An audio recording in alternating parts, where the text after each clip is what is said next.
Este es el ciclo Utopía sobre debates doctrinarios y programáticos que hacemos desde Argentina Humana, en el Centro Reconquista y en el marco de la Fundación para el Desarrollo Humano Integral.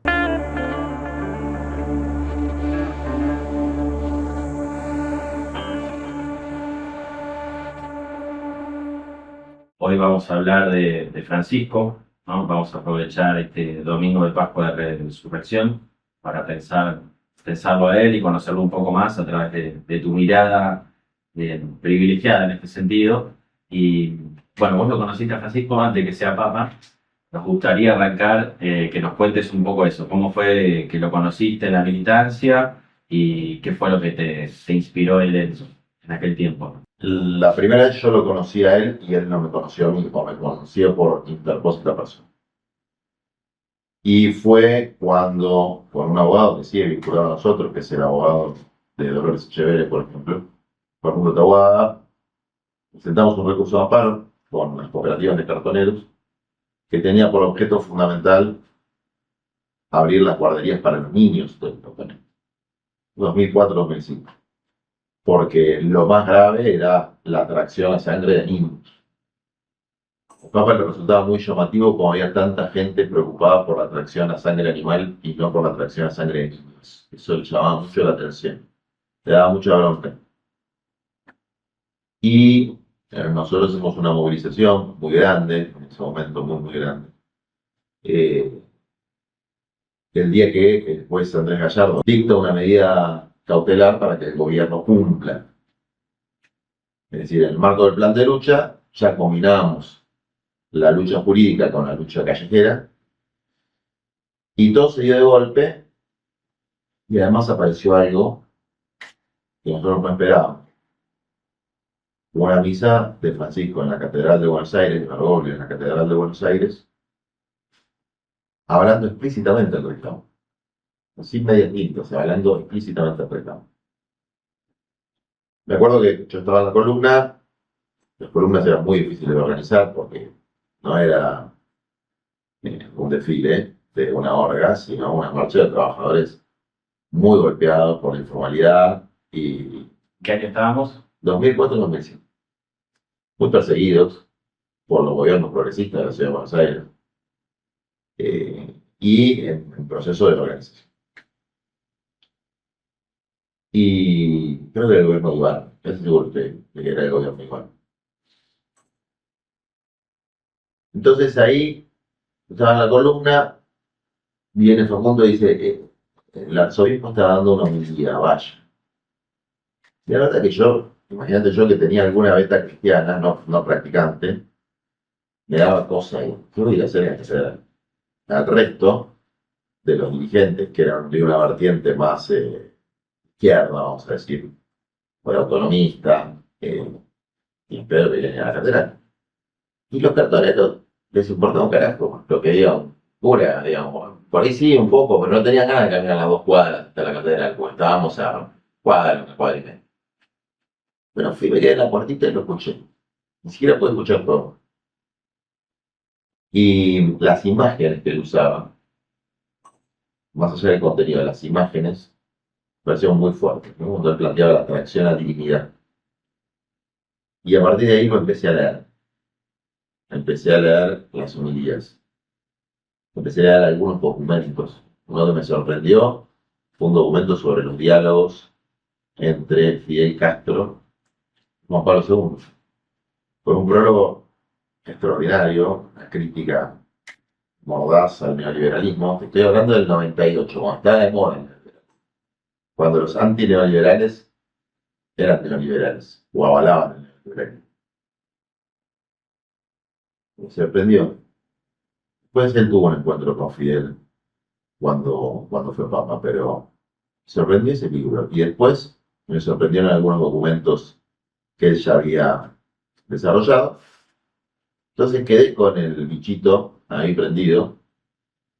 Y en el año 2007, cuando lanzamos una plataforma de lucha que se llamaba Sin Esclavos Incluidos, en un acto el 1 de mayo en el Teatro Verdi, reivindicando la herencia anarquista de los pioneros de las luchas obreras, con la consigna 8 horas, derechos básicos, y con el planteo de que se había retrocedido en los derechos de la clase trabajadora por una sociedad sin esclavos ni excluidos. Era la cosa. Ahí eran los cartoneros y los costureros.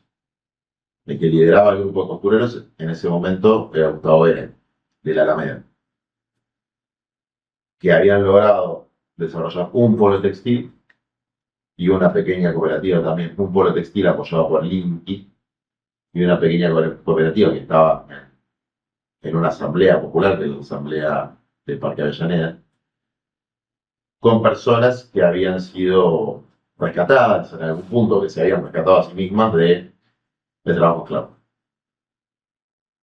Me acuerdo que yo vivía cerca de la cancha de River y no teníamos otro lugar para juntarnos y nos juntamos con Gustavo y con Alicia Montoya, que era la dirigente de la cooperativa El Álamo, y un par de compañeros más de cartoneros, en un bar muy cajetilla, en la mesa de afuera, fumábamos, se llama Jonathan, donde muchas veces fui con mi hija pequeña a leer mientras la llevaba en el carrito, y los mozos que eran amigos no entendían nada, ¿qué hacemos ahí con los cartoneros? No entendían nada. Vos tenías 24 años.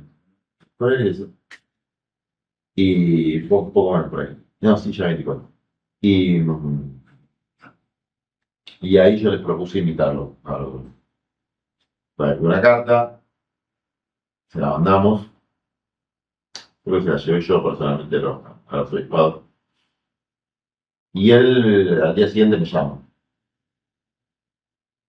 Y me dice no, que no podía ir y que nos juntemos la otra semana para conversar, que le importaba mucho el tema, que quería ver nuestra visión sobre el tema. Fuimos con Gustavo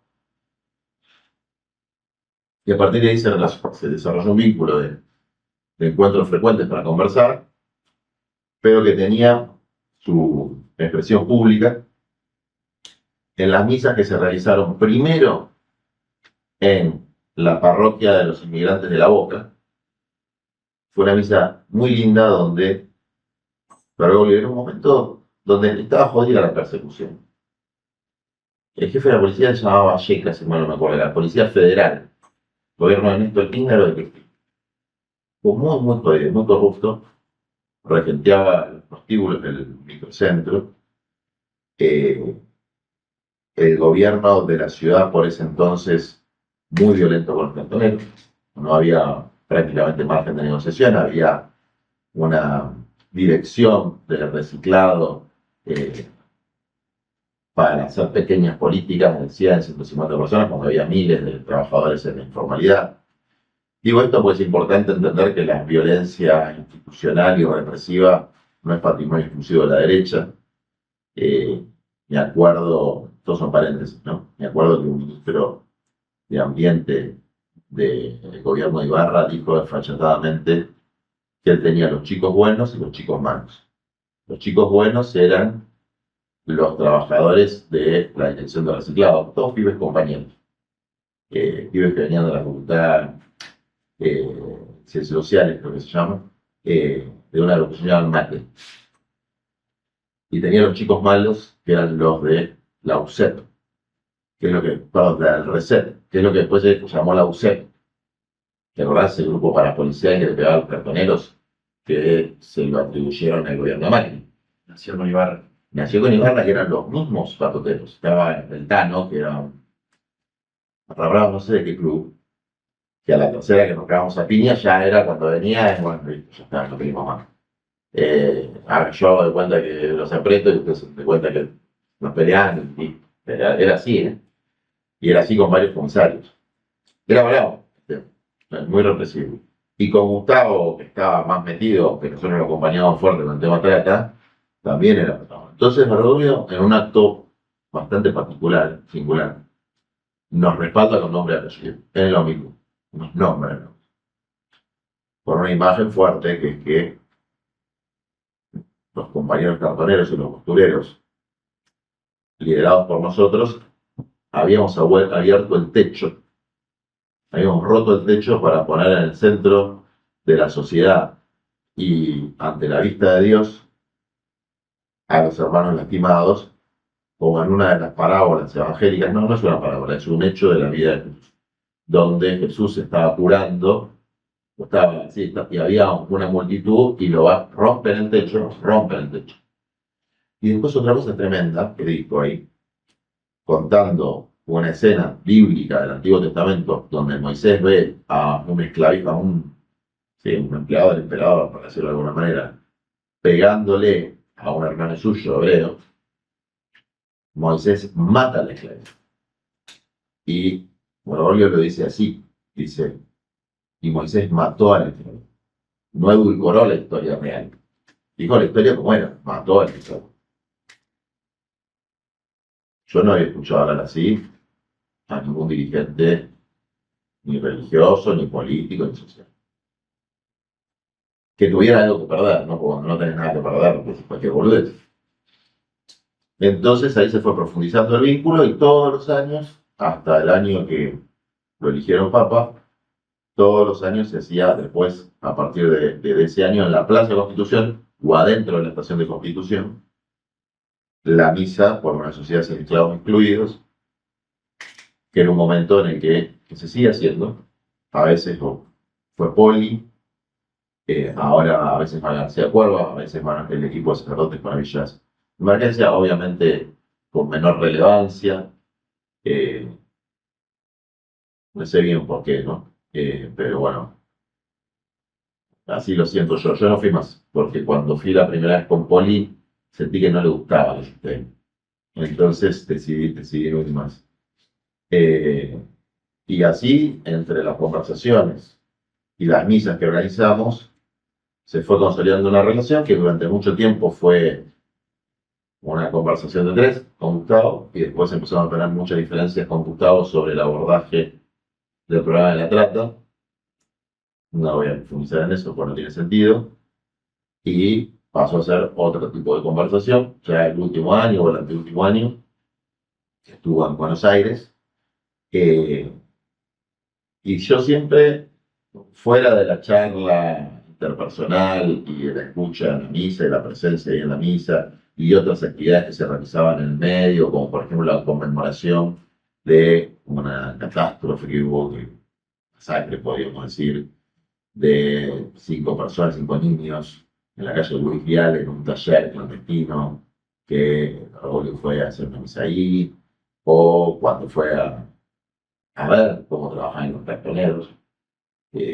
Bueno, todo eso sumado al estudio de sus documentos. Muchos documentos que prefiguran, sobre todo Evangelii Gaudium, que Evangelii Gaudium es el primer documento de él, hay un documento previo que es a 2 manos con Benedicto, pero sobre todo Benedicto. Pero el primer documento de él, donde creo que es una exhortación apostólica, sí que es una exhortación apostólica, que tiene un valor, si se quiere, Menos. un poco más bajo que el de las encíclicas, donde él expresa su programa pontificio, lo que va a hacer durante su pontificado. Si vos querés entender lo que hizo durante el pontificado, tenés que leer eso. Y si vos lees eso y lo leíste antes, vos ves que hay una línea de continuidad, no es que llegó a la Santa Sede y se volvió revolucionario de golpe. Él venía con planteos característicos.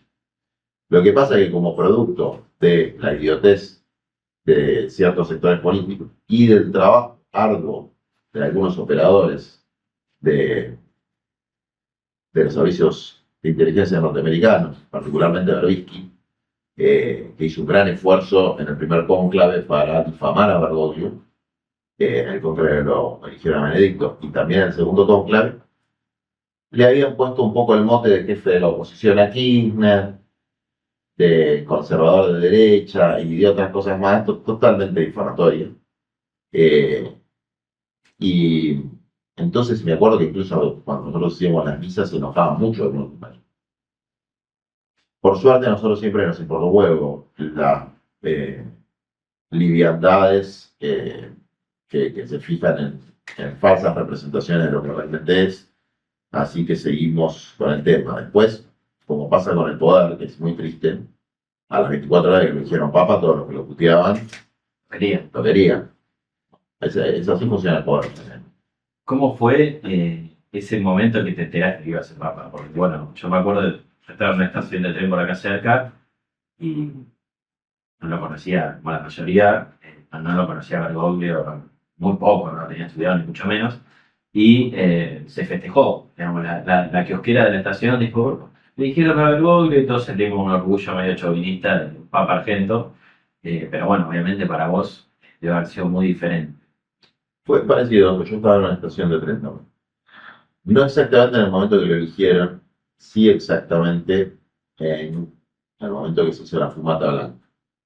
Estaba en una estación, la estación de José León Suárez, había bajado del tren, me había sentado en el bar a esperar a Enrique Palmeiro, que es otro hombre muy cercano, que tiene una amistad con el Papa de muchos años, que Bergoglio me recomendó dos personas para ayudarnos en el trabajo social, ¿no? Al Córdoba Caputo, al padre Caputo, de la Pastoral Social de Buenos Aires, que fue muy importante en las negociaciones de la ACT. Y a Enrique Palmeiro como un hombre de una alta formación técnica, porque un hombre que venía de la escuela de funcionarios de Alfonsín, que es una experiencia que hay que retomar, que creó los agentes gubernamentales, que son tipos todoterrenos con una gran formación en lo estatal, que se meten en cosas, y bueno, y Palmeiro estaba medio libero porque no encontraba lugar, y fue muy útil para el ordenamiento administrativo, técnico, de muchas cosas del movimiento. Entonces, con Palmeiro nos íbamos a juntar para ir a la parroquia de Cacupé, donde está el padre Pepe, en ese momento. Y me pasa a buscar en su moto, porque siempre anduvo en moto. Ahora es el presidente de Escuelas Ocurrentes. Vamos en la moto y hay algo que él se lo pueden preguntar, que es simpático en el documental. Dos cosas. Una que me llamó Gustavo y me dice, yo ya sé quién es, y me dice el nombre de uno que se afina a Bergoglio. Yo digo, no, no. Y cuando Enrique me pasó a buscar y yo digo, Bergoglio, me dice, no, yo digo, vos sos un hombre de poca fe. Por eso yo tenía una certeza, una intuición, pero o sea, bastante certero. Y llegamos a la parroquia del Padre Pepe, donde teníamos que discutir, conversar, encontrar un punto de encuentro, una cultura del encuentro, en relación a un conflicto típico de la villa, que era quién administraba, manejaba, quién era el jefe de la guardería del rector. Que estaba en el 9.000, compañía 9.000, que sigue estando en el movimiento. Había un problema en la guardería, no me acuerdo bien por él, que obviamente se solucionó.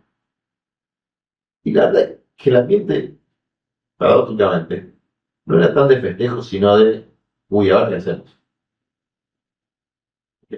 Era una combinación. De hecho, el propio padre Pepe atendiendo a los medios, ¿no? ¿Qué digo? Bueno, esa fue mi experiencia durante el día que lo eligieron, y también una decisión que tomé en el tren de vuelta, de no salir como loco a dar notas, porque había mucha gente que se cercanía con él. Era una nota, sí, pero sí, una cosa un poco diferente a lo que hicieron otros compañeros. No salí mucho a dar notas. Tenía también una intuición de que ese no era el camino. Qué loco. Bueno, después él invita a un cartonero a su asociación, ¿no? Hay toda una historia con lo de Sánchez, Sergio Sánchez, que sigue siendo para mí la referencia principal del movimiento de cartoneros.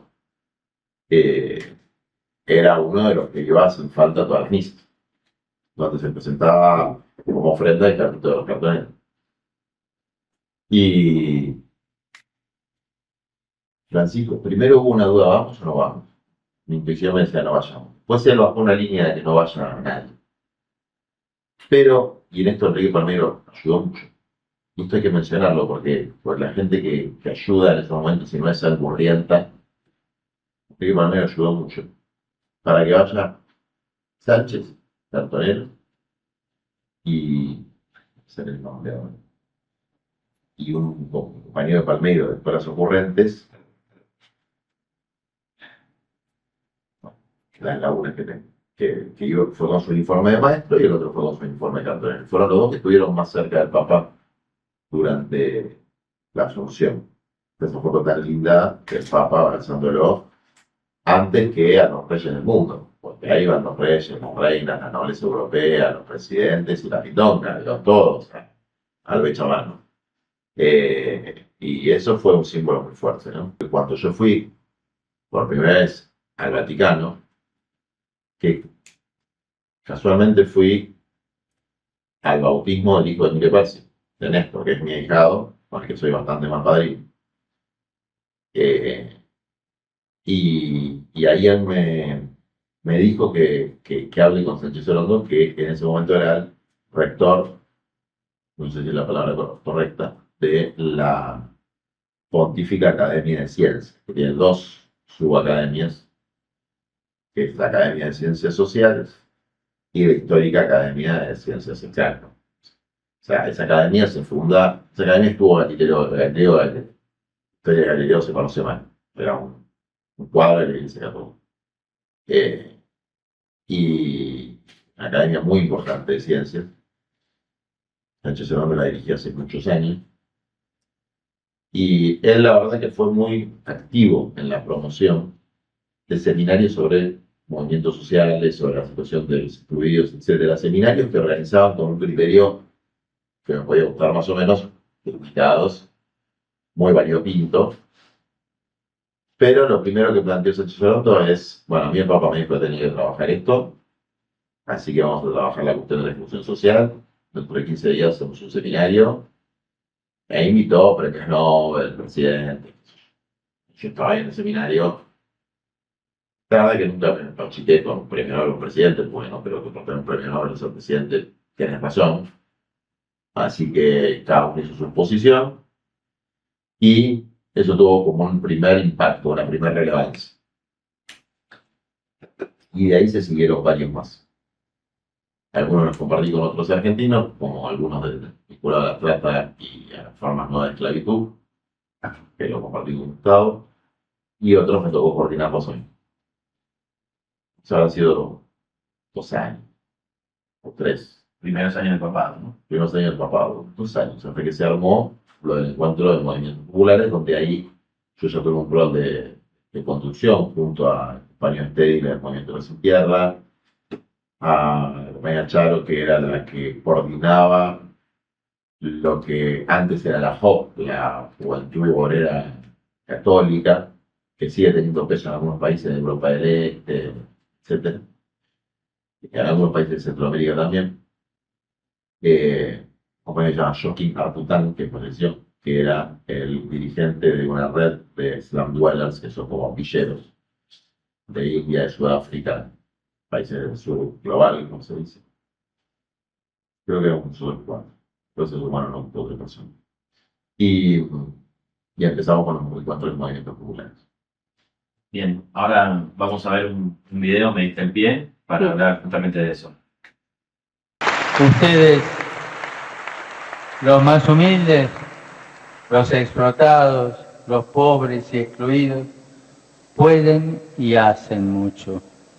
Me atrevo a decirles que el futuro de la humanidad está en gran medida en sus manos, en su capacidad de organizarse y promover alternativas creativas en la búsqueda cotidiana de las 3 T.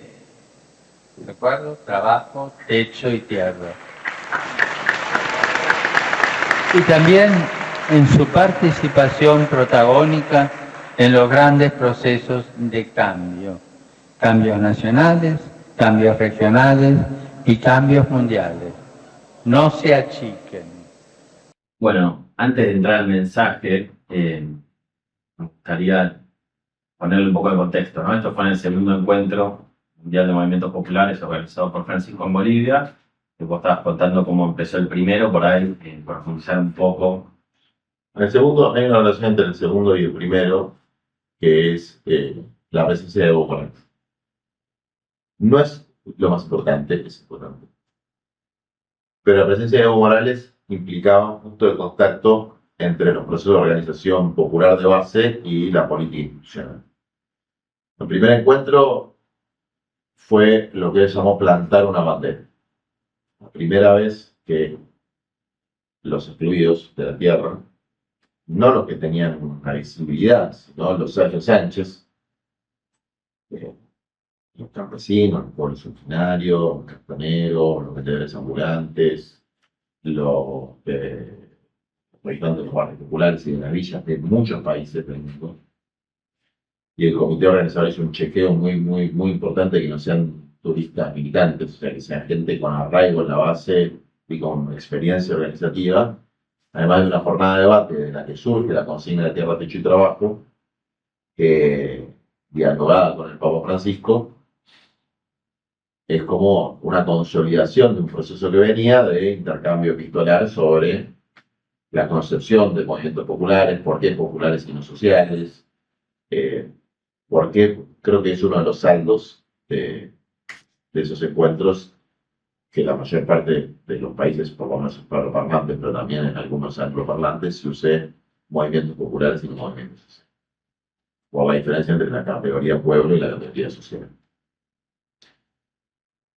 Yo pedí de que vaya Evo Morales porque me parecía que era una figura muy representativa, más allá de lo que haya pasado después, de un proceso de cambio que efectivamente había logrado que los descartados, los despreciados, los discriminados asuman un rol protagónico en la vida pública.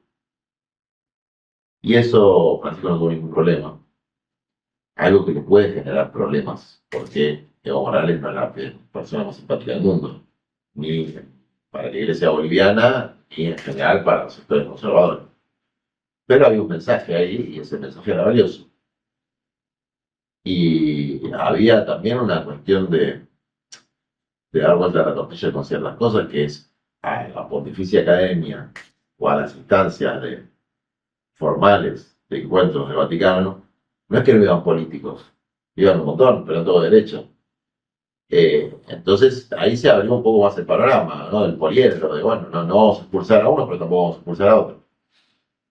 Y en el segundo encuentro esto que dice es muy fuerte, porque lo que estaba diciendo es que el futuro de la humanidad está en manos de los pobres. No solamente sus luchas parciales, aunque fundamentales, por tierra, techo y trabajo, sino por los grandes problemas de la humanidad, la crisis socioambiental, fundamentalmente, que es un eje de su pontificado, la lucha contra la deshumanización, que adquiere distintos nombres, la cultura del descarte, la globalización de la indiferencia, distintos conceptos e imágenes que usa Francisco para describir la deshumanización. Yo creo que es una de las frases más importantes del discurso, está muy bien elegido. Y es un poco una enseñanza evangélica. Acá hay que entender una cosa: el Papa no es un sociólogo ni es un político, es un pastor de la Iglesia Católica, y su pensamiento deriva del Evangelio y del magisterio de los papas.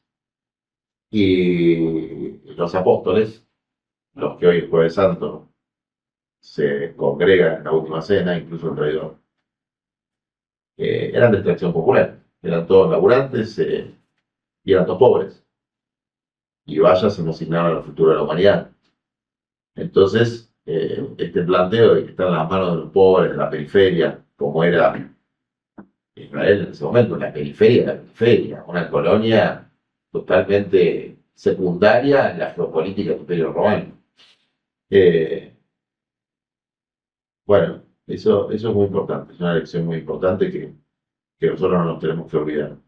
El mote pobrista, que a veces le ponían a él, muchas veces a nosotros, deriva en gran parte de esa concepción que no es pobrista, es esencialmente cristiana. Queríamos andar un poco en eso, que no deja de ser, sobre todo por ahí para quienes no conocen tanto el Evangelio, llamativo esta idea de que el poder del futuro de la humanidad, bueno, en gran medida está en manos de los que son vistos como débiles, o vistos sin poder, ¿no? Más allá de la cuestión de fe, ¿hay algún argumento más político que a partir de por qué esa mirada que vos compartís claramente? El argumento político por ahí es para desarrollar una conversación. Desde luego, todo esto tiene un correlato en la estrategia, en la forma de ejecución, en la filosofía, que está en un nivel, si se quiere, de abstracción inferior que la teología, pero que es intersubjetiva y permite un encuentro con compañeros de otras tradiciones religiosas o no religiosas, que comparten esta idea, que no es una idea exclusiva de los cristianos, la idea de niveles superiores de emancipación a partir de que los humildes, que los trabajadores, que los organizados asuman la comanda de los destinos de sus países y del mundo. Es una idea muy vieja, pero que tuvo muchos momentos de ponerse en cuestión. Por eso a mí me gustaba lo de Evo, porque lo de Evo era efectivamente así, era un indio que era presidente y además junto a él había llevado a otros indios. Y mandaban, no eran títeres, mandaban. Hicieron mucho bien a su país. Más allá del devenir posterior, que también es muy interesante porque tiene que ver con la imposibilidad de aplicar ciertos aprendizajes del Papa vinculados a la vida política específicamente, que también se aplican a la Iglesia, pero que son estas 4 grandes directivas que él da después de Otra parte del discurso que de Bolivia, que nos llamó la atención y que casi elegimos, pero no, él habla del desarrollo humano integral, ¿no? Para entrar un poco más en su pensamiento, hace esto menciona el desarrollo humano integral como el desarrollo de todos los humanos y del humano todo. No sé si nos podés ayudar a entender un poco más. Creo que esa idea viene del Concilio Vaticano II, que fue también un cambio muy, muy profundo en la Iglesia. Para darte una idea, se dejó de decir la misa en latín, pero muchas otras cosas. Se puso mucho la centralidad en la justicia social, la crítica muy fuerte del capitalismo, la doctrina social de la Iglesia. Desde luego hubo papas que se alinearon con, sobre todo Juan Pablo II, ¿no? Con el neoliberalismo y básicamente con el anticomunismo. Un anticomunismo muy fuerte, que impedía el diálogo y que tenía un elemento belicista también. Para mí un negativo en la historia de la Iglesia, y esa es mi posición, no la del Papa, pero que también se empezó, por ejemplo, la guerra de Irak, el silencio de la Iglesia en la guerra de Irak. Eso lo hablé con muchos obispos cardenales en Roma. Eso marcó mucho a algunos de ellos porque veían la hipocresía, como si el Papa no planteara nada de Palestina. Son hechos de una violencia tremenda que, más allá de que claramente ninguno simpatizaba con Saddam Hussein, no se podía negar la gravedad de esa invasión, de esos bombardeos. Después pasó con la cuestión de las Torres Gemelas. Y posiciones diplomáticas o del Vaticano, que es tal vez la fuerza más experimentada en la diplomacia y en la mediación, que era unilateral. De lo que vos decís, que el ser humano tiene múltiples dimensiones. Al interior de cada ser humano hay múltiples. La material es una muy importante. Parecido a lo que nosotros planteamos en el Polígono de Vista. Nosotros tomamos medidas de desarrollo humano.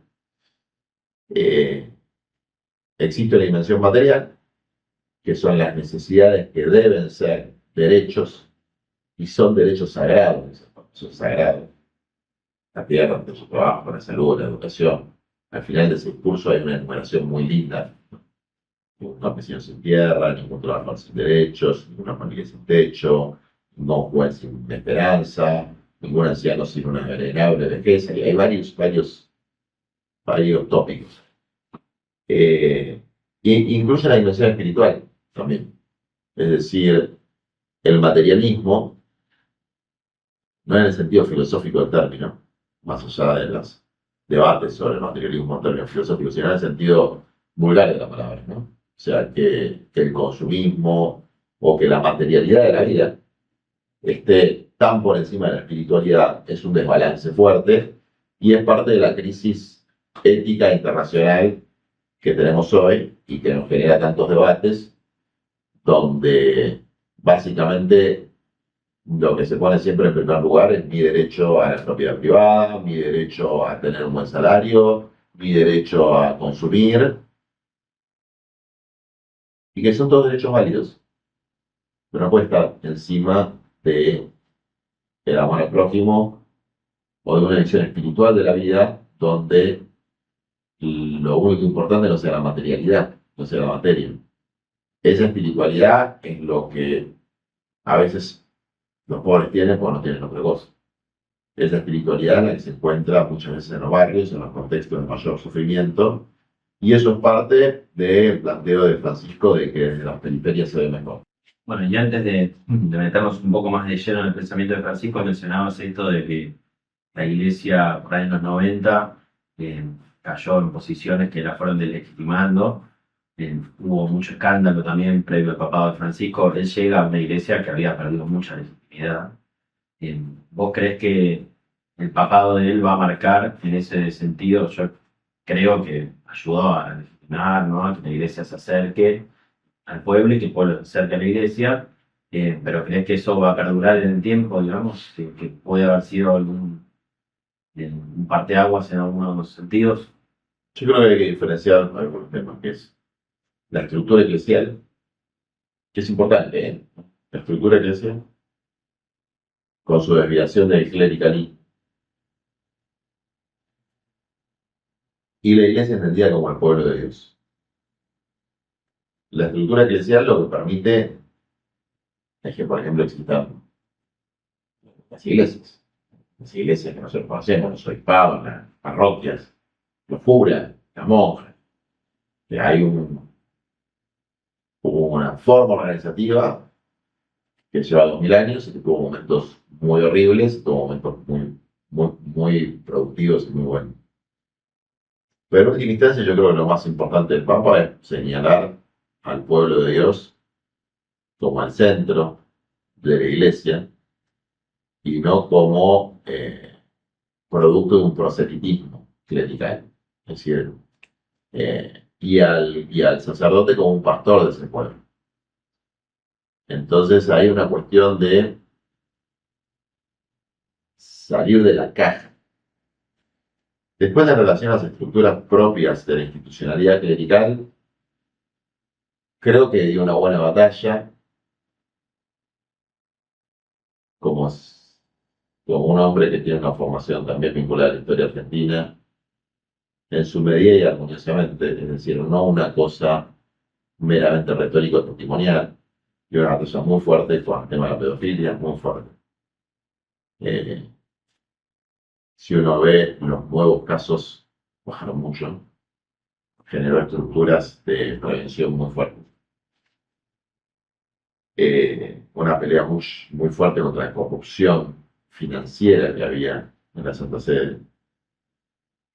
Una lucha muy fuerte contra el estilo de vida de los cardenales y algunos funcionarios vaticanos que él decía parecen príncipes del Renacimiento.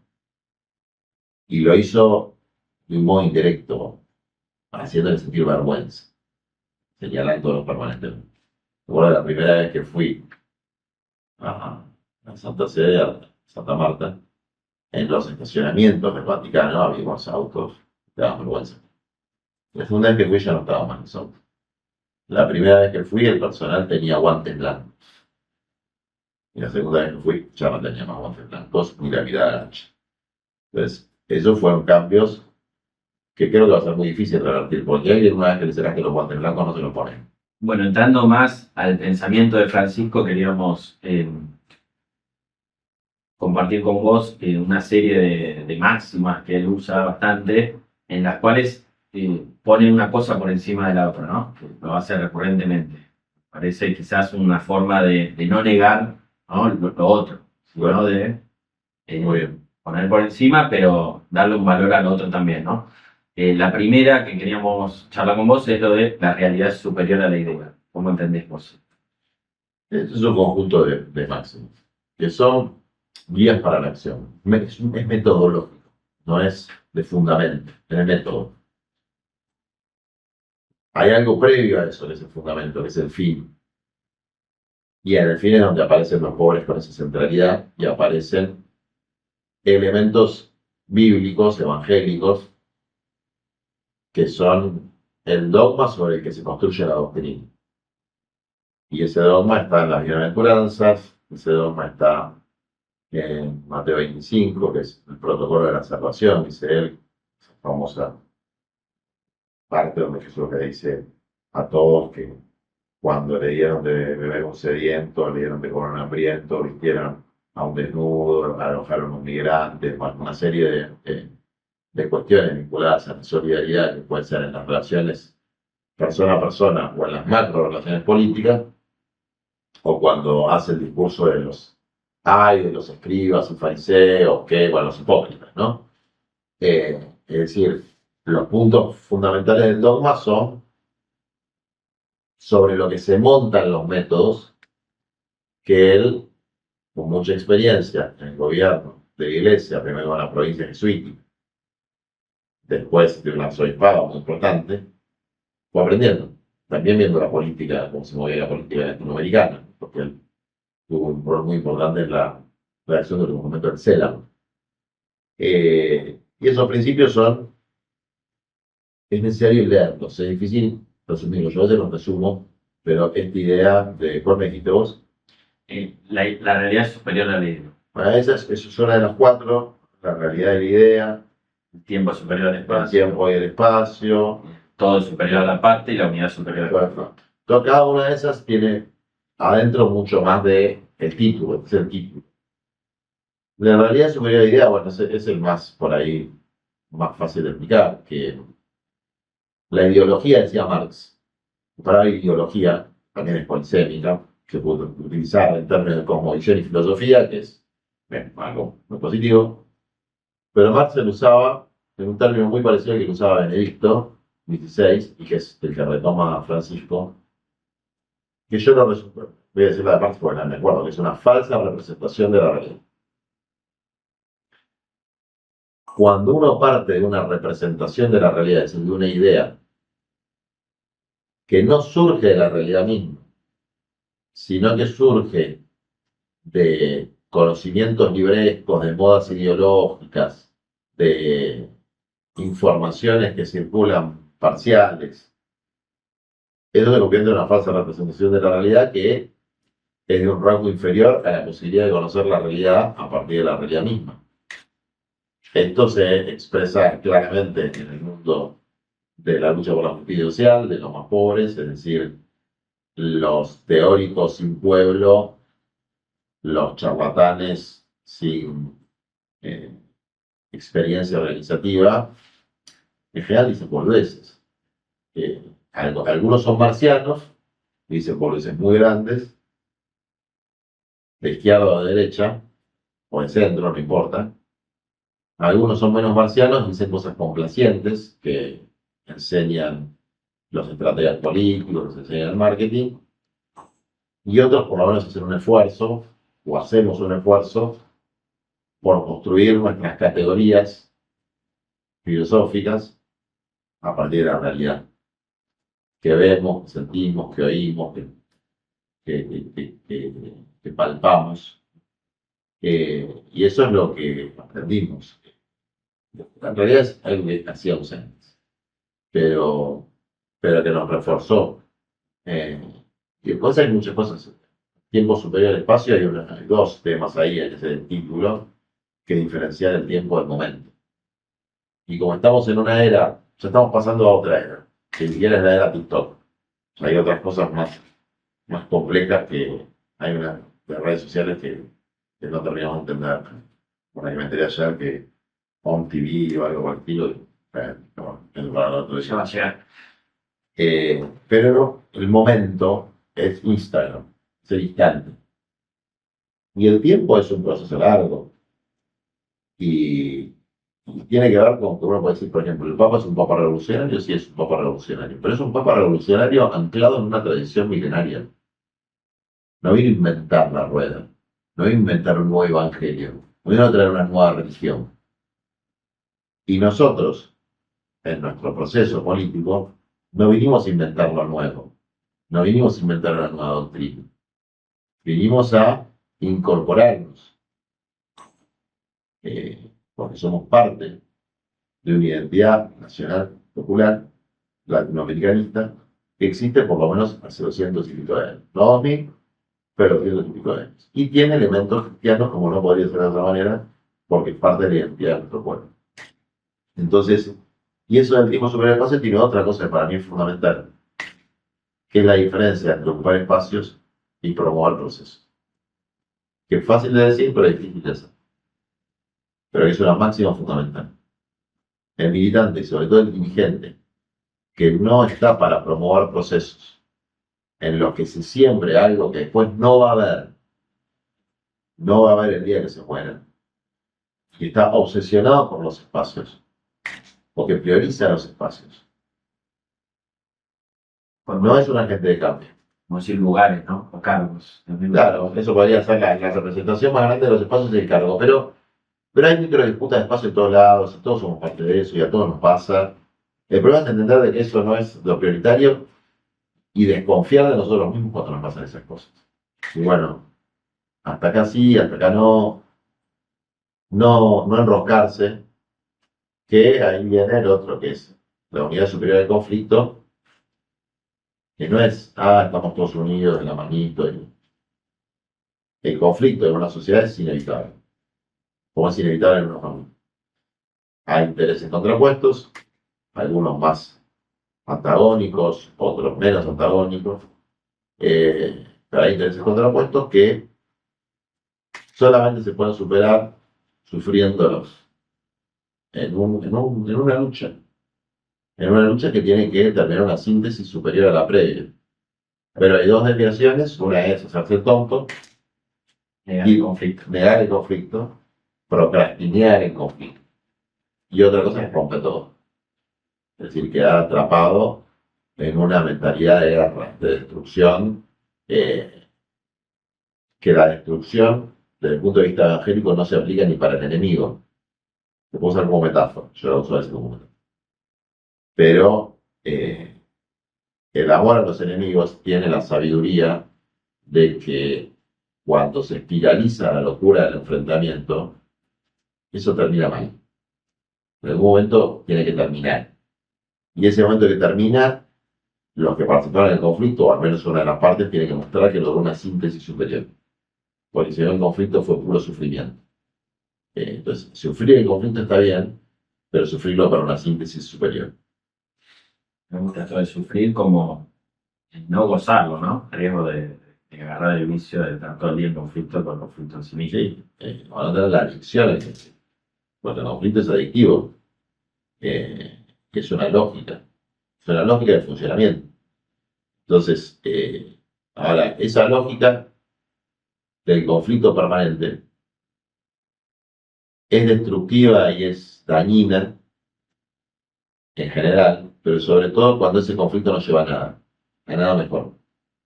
Es pura, y sobre todo el conflicto más fuerte que son el faccionalismo interno, porque el Papa lo usa mucho para hablar de la iglesia.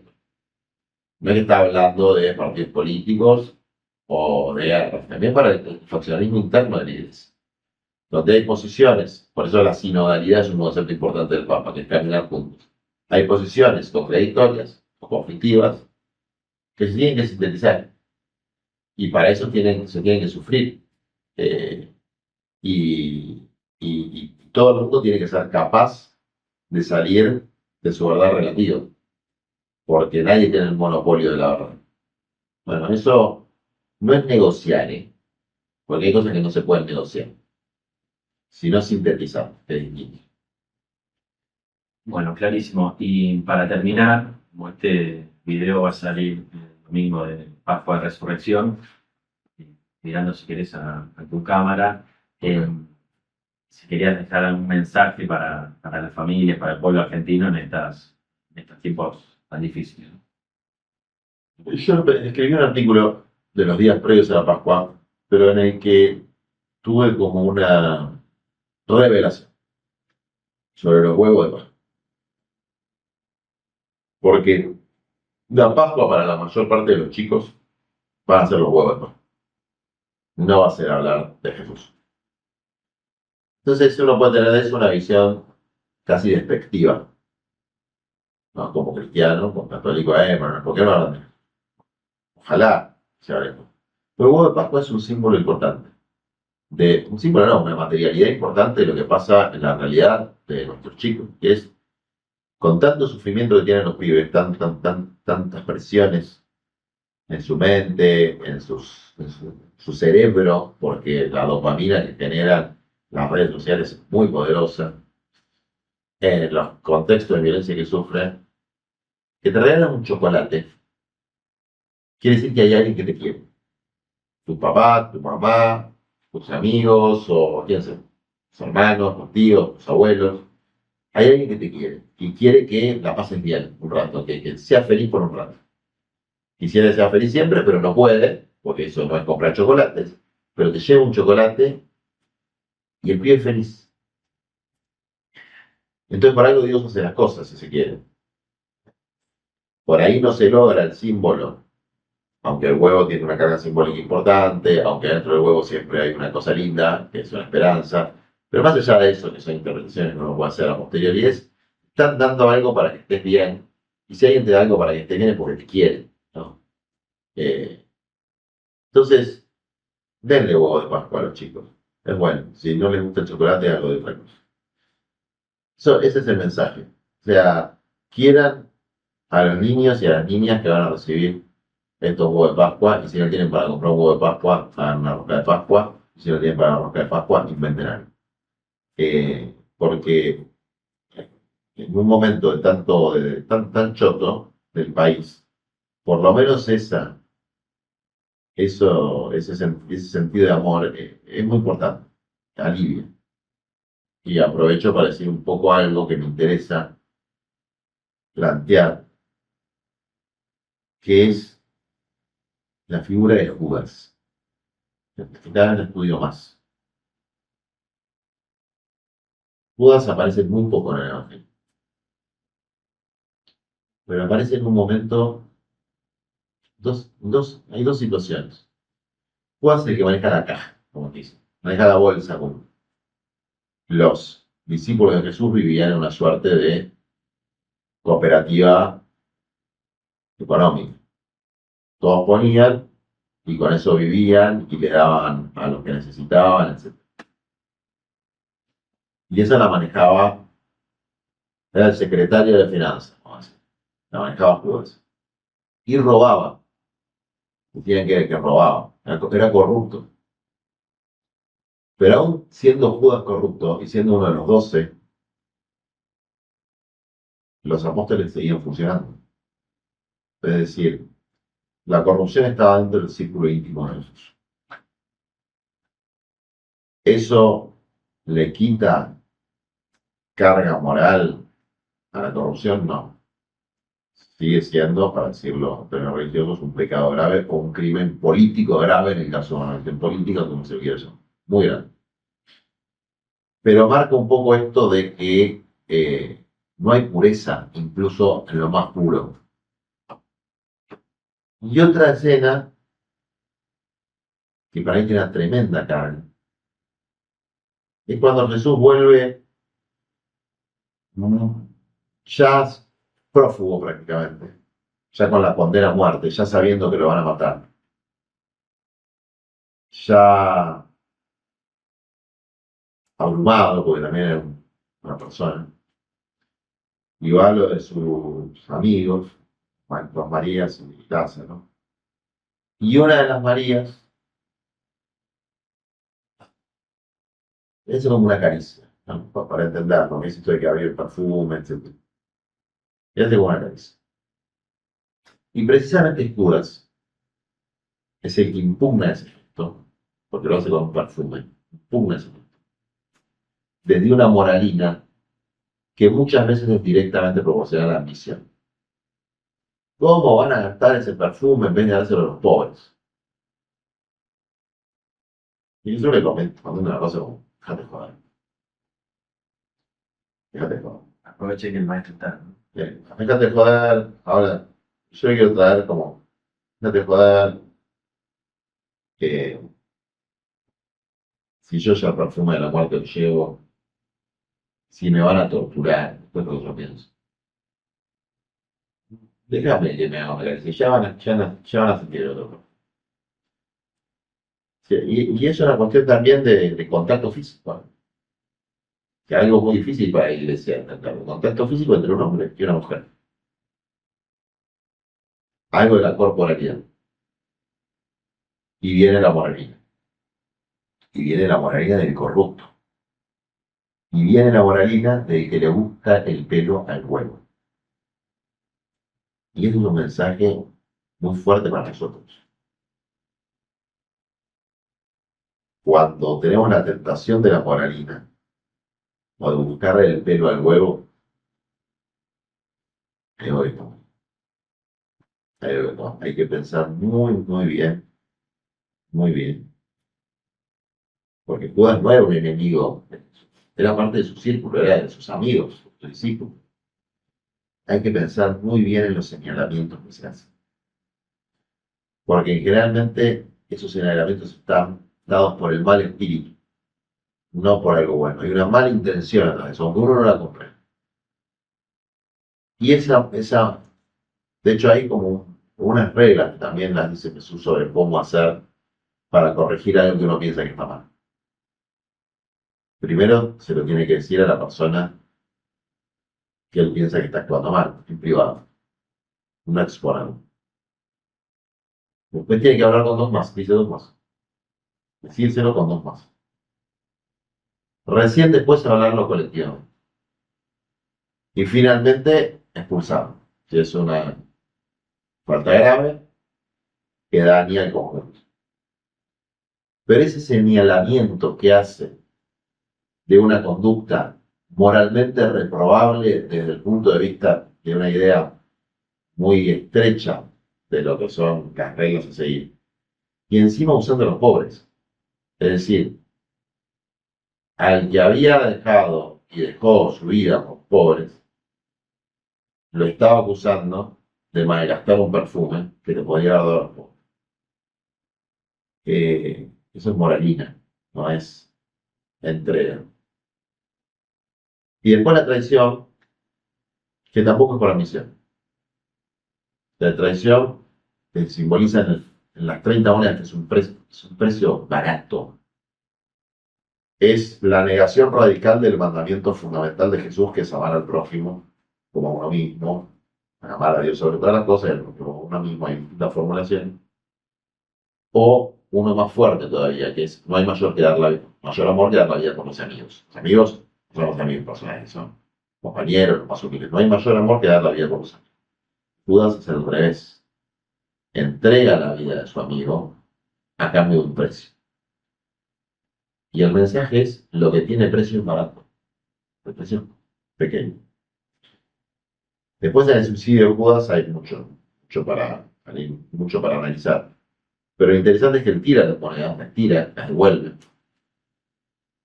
En su desesperación, que no llega a ser arrepentimiento. ¿Y qué hacen? Pues eso es lo que estoy estudiando. ¿Qué hacen con las monedas? Los sumos sacerdotes, los fariseos, los escribas, todos los garcas. Todos los garcas que fueron los que pagaron la corrupción. Dicen, no. Estas monedas no las podemos llevar al templo porque son plata de la corrupción. Los platos los pagaste vos. No. ¿Y qué hacen? Compran un cementerio. Se llamaba el campo del alfarero. Porque además, y esto también es un símbolo fuerte, era donde la arcilla que no servía se tiraba. Y la compran para los extranjeros, es decir, para los descartados. Era un campo de mierda que compran para hacer un cementerio descartado. Pero en última instancia, ese cementerio de descartados era un bien que se hacía. Era otro fruto más de la pasión de Cristo que se consuma con su juicio, fue eclesial, que fue civil, que fue imperial, con su tortura, con su martirio, con su crucifixión y finalmente con su resurrección, donde desde ese cementerio de los descartados hasta la difusión histórica y global o mundial de su mensaje, es el producto de un sacrificio. Y eso es algo que para mí es muy importante retomar, que es la idea del sacrificio, de ser capaces de entender que nuestra perspectiva es el sacrificio. Y el sacrificio implica sufrimiento. Y ese sacrificio implica incluso la idea de estar dispuesto a dar la vida para los cristianos y para los revolucionarios. Ojalá que no haga falta, pero hay que tener eso antes. Si no hay una perspectiva de dar la vida, pues por ahí no podés, no te da la nafta, como se dice. Pero si no hay esa perspectiva, hay algo que no te estás creyendo del todo. Pues por lo menos créetelo y después la carne es débil. Por ahí no te da. Yo el primero. Es decir, en algún momento es, bueno, hice lo que pude. Pero ese hice lo que pude es, en verdad llegué. Por ahí no di todo lo que debía. No hice lo que debí. Hice lo que pude. Pero entender que el deber, que hay un documento de Papa sobre esto también, pero bueno, esto es lo que pienso yo. O sea, nosotros estamos llamados a ser santos o mártires. Después por ahí somos pecadores y cobardes.